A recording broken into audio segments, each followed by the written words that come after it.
Hé, c'est moi que tu pointes du doigt. Regarde ça, 12 gestes qui ne te mettent pas du tout en valeur.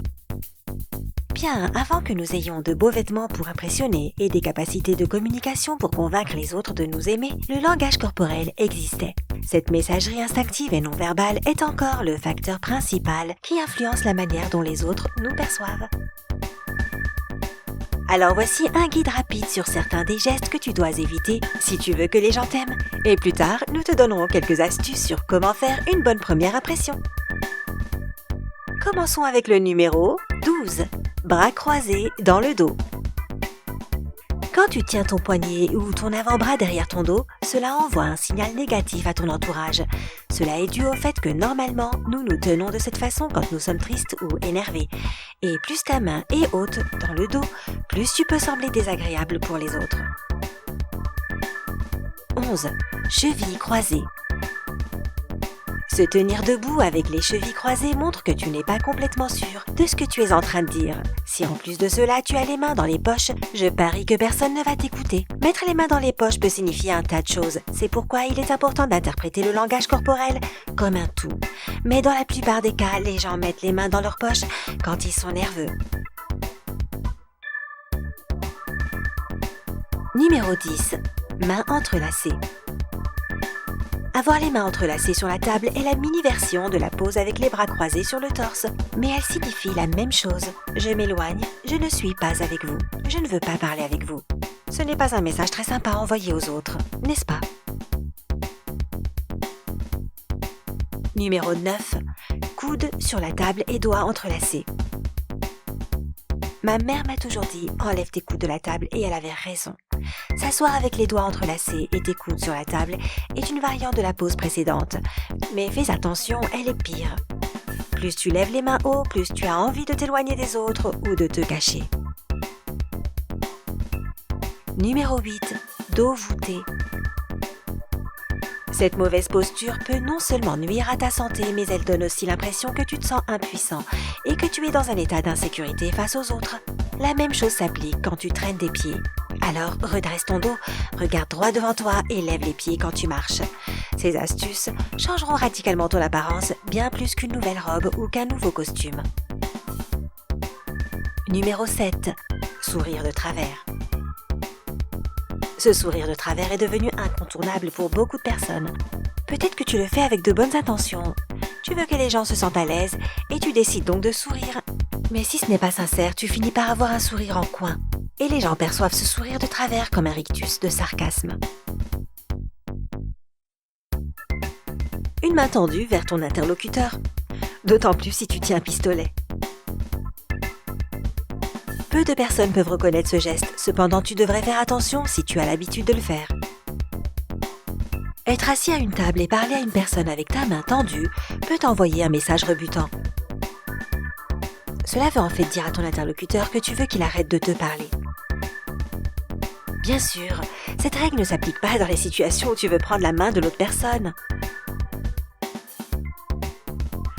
Numéro 5. Poing sur les hanches. Bien que nous utilisions souvent cette position parce que nous ne savons pas quoi faire avec nos mains, c'est une pose très intimidante lors d'une conversation.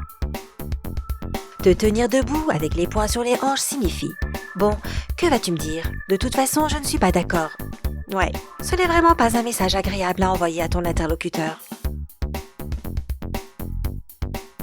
Numéro 4. Bouger le pouce.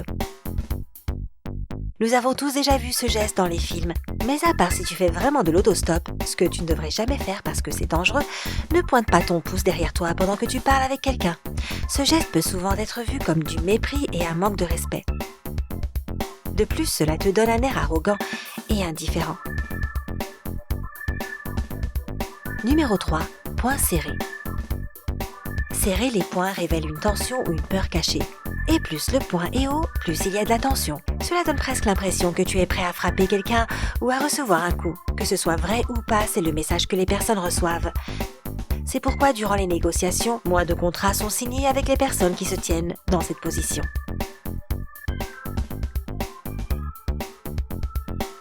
Numéro 2. Main sur la bouche.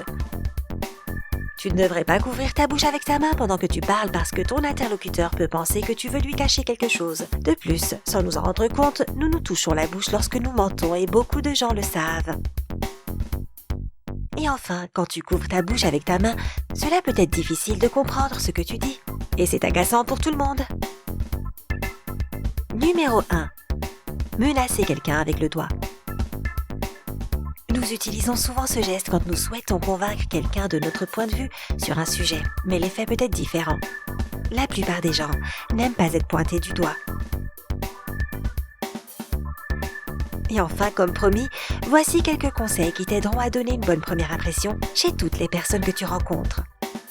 Souris sincèrement, ne te force pas. Nous pouvons sentir lorsqu'un sourire est forcé.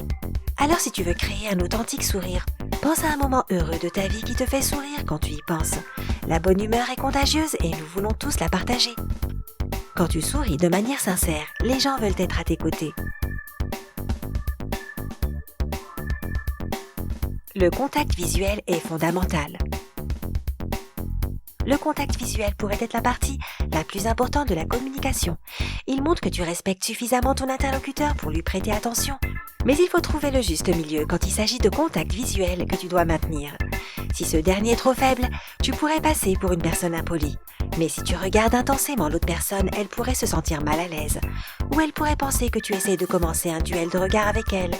Si tu as tendance à trop maintenir le contact visuel ou que tu veux l'éviter, essaye de te distraire de temps en temps en enlevant une peluche de ton pull ou en remuant ta salade. Essaie simplement de ne pas abuser des fausses distractions parce que tu auras alors l'air impoli.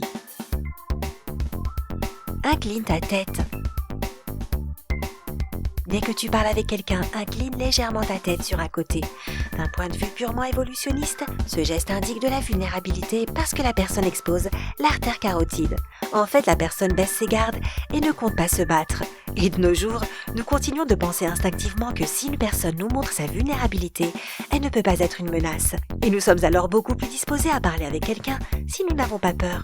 De plus, incliner ta tête te donne un air plus gentil et sympathique. Et cela montre à ton interlocuteur que la conversation t'intéresse et que tu es concentré sur ce qu'il dit et qu'il n'aimerait pas devenir le centre d'attention d'une autre personne. Utilise tes sourcils. Un mouvement rapide de tes sourcils peut être un des signaux non-verbaux que tu utilises consciemment ou inconsciemment pour faire preuve d'une attitude amicale. Soulève tes sourcils quand ton interlocuteur dit quelque chose de surprenant. Baisse-les quand il parle de quelque chose qui le contrarie. Utilise tes sourcils pour montrer que tu écoutes attentivement la conversation. Incarne ton interlocuteur. Il existe un tas d'études psychologiques cool à ce sujet, mais pour faire court, nous copions les personnes que nous aimons et nous aimons les personnes qui nous copient. Cette imitation nous fait inconsciemment penser que nous avons un tas de points communs avec quelqu'un et que nous pouvons donc être amis. Assure-toi de le faire subtilement. Si tes tentatives d'incarner ton interlocuteur sont trop visibles, eh bien il pensera que tu es vraiment bizarre. Tu te rappelles du sketch de l'incarnation de Lucy Harpo dans la série I Love Lucy ? Oui, ne fais pas ça. Pour conclure, tu remarqueras que beaucoup de ces points ont une caractéristique commune. Tu dois garder une posture ouverte et montrer que tu prêtes une attention particulière à ton interlocuteur. Si tu suis ce conseil, tu attireras les gens. De plus, tu remarqueras que tu seras plus sûr de toi parce que la manière dont nous agissons affecte notre état d'esprit. Portes-tu une attention particulière au langage corporel ? Peux-tu le lire et le comprendre ? Dis-le-nous dans les commentaires ci-dessous. Partage cette vidéo avec les personnes qui ont des problèmes avec la communication non verbale. Elles te seront reconnaissantes. Si tu as apprécié regarder cette vidéo, alors appuie sur j'aime. Pour ne manquer aucune de nos vidéos, abonne-toi à notre chaîne et rejoins-nous du côté sympa de la vie.